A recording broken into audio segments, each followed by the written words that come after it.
padre è una porta arrugginita sull'arcata dell'occhio senza cristallino. Quando la apre irrompe un esercito di bambini unni, con funi e lazzi, con catene e coltelli ciechi di rabbia, correndo selvaggiamente dietro al Mustang, nella prateria bruciata dal sole scorpione nel suo cuore.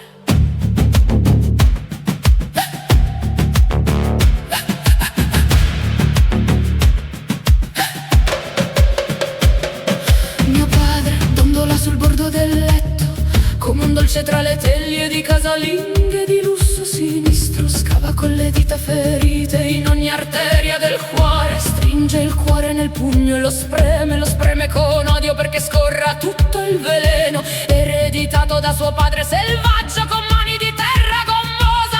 I bambini, pugni prigionieri, iniziano a danzare, danzano un rito tribale antico, calpestano a piedi nudi il cuore di mio padre, colpiscono ritmicamente, selvaggiamente, sollevano la polvere d'oro del tormento alchemico.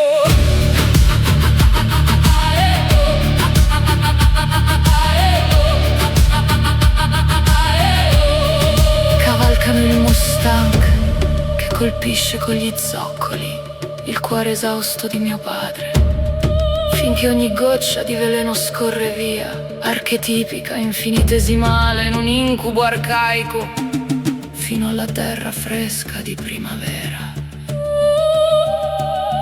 Il veleno si infiltra nelle arterie della terra e sbocciano gigli reali.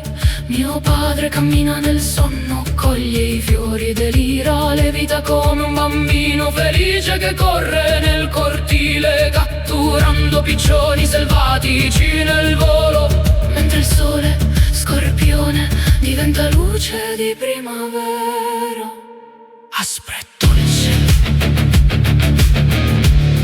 come un canto di madre primordiale.